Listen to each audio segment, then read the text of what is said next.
Tapi kan itu tesis awal gua. Kalau lu MR lu pasti orang goblok. Jadi mungkin ngisi form aja cacat. Gitu. Mungkin lu isi formnya cacat makanya kagak ditelepon. Jadi kita telepon tuh berdasarkan kriterianya lu ngisi formnya bener kita pasti telepon berapapun gajinya. Halo, selamat siang. Siang. Perkenalkan, nama saya Christopher. Ya. Saya umur 25 tahun. Ya. Sekarang lagi ada posisi di New Zealand. Pekerjaan saya sebagai engineer. Penghasilan per minggu berkisaran sekitar 21 sampai 30 tergantung overtime. Ini juta rupiah atau apa? Dalam apa nih? Rupiah. Oke. Berarti bisa 120 juta lah ya sebulannya. Ya. Saya sekarang masuk di 70% di saham dan 20%-an di kripto. Berapa size-nya? Kalau yang sahamnya saya masuk 40.000 US. Oke, kriptonya? Lalu untuk kriptonya cuma dikit, sekitar baru 5.000 6.000-an US. Oke. Tapi karena sekarang ini posisi di bank account saya masih ada New Zealand dollar yang belum terkonversi, saya bakal masukin lagi mungkin pelan-pelan DCA. Oke. Oke. Isi sahamnya apa? Isi kriptonya apa? Ya. Sahamnya ini masuk pertanyaan lagi karena sebelumnya sempat nonton juga di live show yang minggu lalu. Oke. Dan Bro Timothy juga sempat bahas tentang 5 factor investing. Oke. Ya. Saya lagi nyicil di sana, Bang. Wih, keren. Hati-hati lu, dikira Lalu, sales Vanguard lu. Saya juga ada. Ada Avantis juga aman, ada Avantis. Oke. Ya terus? Saya juga ada di Archer sama Rocket Lab. Oke, tahu. Archer Aviation. Iya. Yang punya Brad Yang Adcock ya? kemarin sempat kolab. Iya. Tapi kan dia udah fokusnya di Viggo Robotics sekarang. Bener. Oke. Kenapa tuh tesisnya Archer? Kamu ada pekerjaannya, ada hubungannya sama mereka? Suka sih dengan konsep company-nya karena pesaingnya masih cuma satu doang, Joby. Ya, betul. Yes. Oke. Dan kemarin juga sempat ada news kolaborasi sama Indonesia. Oke. Jadi lumayan menarik lah. Saya masuk waktu itu bulan Januari Ya. di $3. Ya. Oke. Nggak banyak sih. Cuma mungkin pertanyaannya tadi sempat di penelpon pertama ngobrolin tentang tax avoidance yang kalau misalnya mau masuk di US Tax market. planning. Nah, ini Tax untuk kalau planning. Bukan avoidance. Kamu kebahaya tuh. maaf bang. Gugup nih bang. Oke, lanjut. Oke, Ya. mungkin pertanyaannya lebih ke apakah yang 5 faktor investasi yang 5 saham ini ada nggak yang modelan bisa dikonversi ke Ireland kah atau Oke. Bagus pertanyaan bisa kamu. Kalau kamu bisa punya akses ke DFA, Dimensional Fund Advisors, mereka pasti ada aksesnya ke sana. Cuman itu kan waktu itu gue bikinin untuk nge-copy DFA punya fund kan. Jadi itu kita pakai ada Vanguard. Itu sebenarnya kan nggak harus pakai Vanguard punya. Contohnya misalnya emerging market, VA tuh bisa diganti. Misalnya mau pakai BlackRock punya IMG, tapi kan tuh US juga. Jadi jawabannya kalau kamu mau 5 factor pakai yang available ETF untuk publik, jawabannya nggak bisa. Jadi kamu simpel aja beli S&P aja kalau kamu uangnya juga belum miliar-miliar, karena kamu mesti rebalance loh itu. Mesti persis segitu untuk kamu dapat perfect factor tilt ke international small cap-nya sama yang value-nya itu kamu nggak dapat 5 faktornya nanti kalau kamu tiba-tiba dari 8% naik ke 12 kamu nggak trim balik ke 8. Jadi itu butuh pekerjaan dan biasanya ada trader yang eksekusi bro kalau kayak begitu. Jadi jawabannya kamu simpel aja, kamu cari yang di Ireland S&P 500 yang jawabannya kayak yang nomor 1 tadi. Oke, Gitu. siap. Jadi karena kamu di New Zealand kan? Iya. Oke. Kamu status masih WNI? Iya. Oke. Ya berarti begitu. Kamu cari ETF yang base-nya di Ireland, bukan yang base-nya di US. Legalitasnya bisa perusahaan yang sama, BlackRock dan Vanguard, karena mereka yang ciptain loophole ini lah, basically. Oke. Jadi kamu cari, biasa BlackRock punya, Vanguard juga punya. Tapi kamu yang S&P 500 aja. Dan untuk kayaknya dia lumayan mau iseng-iseng tuh tadi, yang Archer Aviation boleh. Karena kamu ngerti apa yang kamu beli. Kriptonya apa nih isinya nih? Bitcoin aja bang. Oh, mantep nice. lah dia. Iya. Dan ya sebenarnya gak ada salahnya ya kalau kamu hold ya satu individual stock kalau kamu emang suka ya dengan visi company-nya. Ya ini mungkin untuk bahan pembelajaran juga ya ke teman-teman. Jadi ya ini yang dikerjain nih ya, stok yang di hold ya sama Bro Christopher ini ya, ini aviation company ya. Dan ya kalau kita lihat ya sekilas startnya ya masih looking fine ya. Ya ada potensi pre-breakout juga. Ya jadi nggak ada masalah ya kita holding 1-2 posisi conviction karena kita juga ada ya individual stock yang mana ya nggak kita disclose ya. Betul, tapi sebagai reminder. Tapi kalau sebenarnya Archer ini kalau di show lain mungkin gua saranin buat nggak beli. Kenapa? Karena kita masih pahit ya bro ya, nggak dapat jatah di Figure Robotics ya bro. Iya. Jadi foundernya Archer Aviation ini yang bikin Figure Robotics sih ya. Di series B-nya kita nggak dikasih masuk, jadi nggak begitulah. Tapi perusahaannya bagus. Iya, tapi good spot ya Christopher. Iya, keren. Yes. Kamu udah top itu. Tapi kamu S&P aja karena belum terlalu besar size-nya. Nggak usah 5 factor dulu. Kemarin kan itu yang udah miliaran tuh. Yang Australia kemarin itu udah miliaran. Kamu masih di size 100 juta biar kamu simple karena simplicity itu kadang king. Ya. Simple S&P atau simple World Index saja yang MSCI atau FTSE Global All Cap. Ya, all good fine. ya. All good. Oke. Terus kalau mau aneh-aneh dengan Archer Aviation silakan. Bro Timothy. Ya. Setelah sampai miliaran baru bisa kita masuk ke 5 factor. Ya, menurut saya itu lebih efisien. Yes, benar. Dan itu kamu perlu kamu perlu tax planning yang tepat karena kalau misalnya bukan di US dan nggak ada matching Roth IRA atau 401k-nya, itu kamu mesti bikin mesti ada entitas di sana biar enak gitu. Oke. Karena mereka auto potong dari dividennya. Kalau cap gain kayaknya nggak langsung deh, karena itu brokernya kan. Ya. Tapi dividen setahu gue itu langsung. Jadi kalau misalnya indeks S&P 500 itu ada dividen yieldnya. Misalnya kamu Vanguard punya, gue cariin, ada yieldnya. Nah ini dia 1,24% nih terakhir nih Juni 25. Jadi itu nanti kena 30% kalau gue nggak salah berarti 30% ya taxnya. 30% tax. 30 sampai 35 kan? Iya 30 sampai 35 tax. Dari dividennya langsung dia auto potong. Jadi kamu jangan sampai kena itunya. Gitu. Oke. Terima kasih Bro Timothy, Bro Kakak. Oke. W Christopher Nolan. Ditunggu Batman. Nah, gimana bro? Kalau orang yang kayak mungkin dia ngerti, dia pengen bermain-main di single stock atau di kripto, itu gimana menurut lo? Ya bermain-main nggak apa-apa kan, tapi asal tahu jalan pulang. Rebalancing lagi ke main portofolionya. Karena ya gini, kadang orang kalau udah main tuh malas pulang bro. Betul. Ya, istilah ya. Main sekali dapat stok bagus, terus multi bagger, terus dia mikir bisa cari bagger lagi. Kan bahkan Michael Burry. Iya. Total fundnya dia sama uang kita sekarang ini kalah kayaknya. Jadi ini kalau nggak siap keder, jangan cari multi bagger. Nah bayangin, kalian misalnya mau bilang, oke, gue mau jadi seorang investor aktif gitu kan.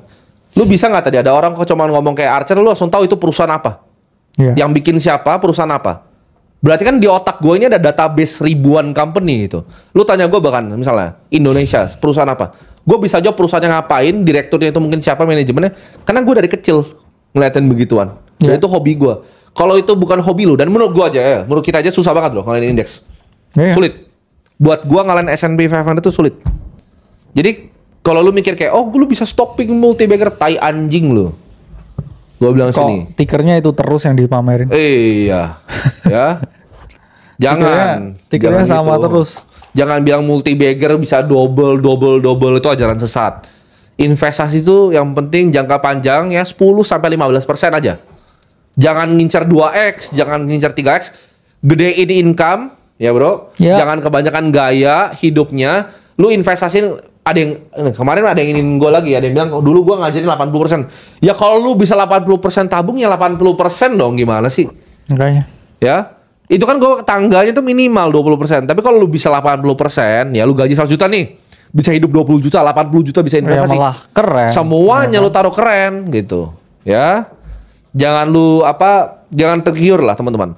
Jangan tergiur investasi itu bisa berlipat-lipat. Kalau memang bisa lipat, nggak bakal ngajak orang, bro. Lipat. Karena tinggal ngutang sama bank aja kalau gitu. Lu ngutang aja langsung ambil corporate loan dari Mandiri, BNI, BCA, BRI. Ambil 1 triliun, ayo investasiin. Jawabannya nggak bisa, gitu. Dan balik lagi, ada 2 cara kan, bro? Iya. Di market ada yang praktisi dan ada yang ngemeng. Nah, bedanya praktisi sama ngemeng itu apa? Di market finansial tuh nggak bisa ngemeng. Misalnya, oke, lu punya ticker, lu beli saham ABCD. Nah, itu gue jawabnya gue bisa buka di Bloomberg nih, HDS, gue cari, ya, bisa kelihatan DPS-nya. Kayak misalnya gue shareholder nomor 100-an di salah satu bank paling besar di negara ini. 100 ya paling besar nggak sih kayaknya? Pribadi gue harusnya paling besar, personal. Di luar PT Asset Management harusnya paling besar. Tuh di DPS kalian cek aja, tanya emitennya. 180 ya. Nomor 180 gua. Itu ada di sini. Ininya. Di HDS kamu bisa cari, ya. Nah, tapi kalau misalnya orang Indonesia bilang, "Oh, katanya pegang puluhan M, ratusan M." Mana? Coba nih gue cari ya. Emiten apapun. Nggak ada di sini. Misalnya floatnya dipegang 90% nih sama apa? Satu PT. Nggak ada. Jawabannya nggak kelihatan. Kalau gue sih ada ya namanya. Nah, nggak ada tuh. Kan kalau ada yang jelas tuh Norges Bank. Coba bro, tunjukin bro. Trimegah Asset Management nih. Nah, ada bro namanya bro. Gak lihat gue Trimegah Samuel kan. Trimegah Securities, Trimegah Asset Management itu dirutnya teman baik Pak Antoni itu. Ada Mandiri Sekuritas, Bahana, TCW, State Street. Kan bisa dilihat. Jadi jangan ngemeng terus bisa ganda-ganda ya, karena finance tuh nggak bisa ngemeng, semuanya terbuka, emiten punya DPS, clear semuanya kecuali barang-barangan crossingan, barang-barang crossingan gitu, ya. Jadi berapa sih return investasi yang bisa diekspektasikan sama manusia normal? Jawabannya sebenarnya bahkan nggak 15%. Yeah. Kita ngomongnya 10. 10, ya. 10 sampai 15 itu alpha edge-nya tuh itu nanti kita share lah. Kita ada beberapa perusahaan yang kita suka sekali yang compounding selama 100 tahun terakhir tuh revenue-nya naik 10% loh, bayangin. 100 tahun revenue naik 10%. Ya, itu salah satu stock pick US jagoan gue juga. Ya. Yang menurut gue akan compounding ke depannya, tapi itu paling ngalahin indeks 3%, 4%. Gue nggak bakal janjiin lu kayak, oh ini bisa berlipat-lipat. Bahkan kita selama kita di cryptocurrency aja ngalahin indeksnya sulit ya bro ya. Ngalahin Bitcoinnya kita setengah mati ya.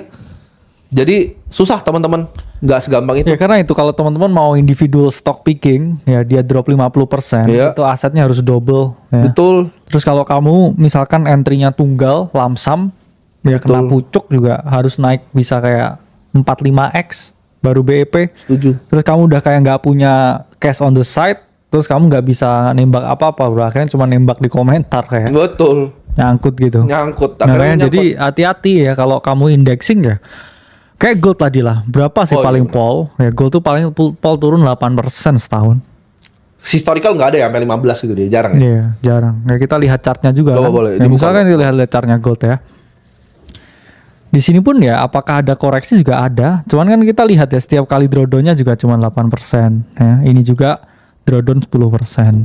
Ya. Ini juga drawdown 10%, ya. 17%. Ya cuman ya naiknya emang nggak signifikan. Ya itulah kenapa ya kita ngomong safe haven asset ya. Dari 2022 ya naik ya cuma double. Cuman kan balik lagi. Ya. Kamu kalau ada ya kita ngomong ya resikonya cuma turun 8% tapi naiknya double dalam 3 tahun. Betul. Itu bet yang lebih bagus loh daripada ada chance turun 80% tapi bisa 3x gitu. Kalau kita lihat dari perspektif risk to reward kita ngomong. Make sense. Ya kenapa nggak semua duitnya ke aset yang lebih safe ya? Saya nggak ngomong cuman gold. Kan ada banyak ya individual stock pun yang di Indonesia juga ada kok yang bagus. Iya, bahkan simple deh. Lu bisa beli gold aja ya. Contoh ya. Ini kita paling kuno deh. Ya kan lu punya income gede 80% lu bisa tabung income beli gold, lu pasti well off kok. Oh iya. Pasti lu jadi wealthy individual. Bahkan lu ngertinya misalnya kos-kosan deh.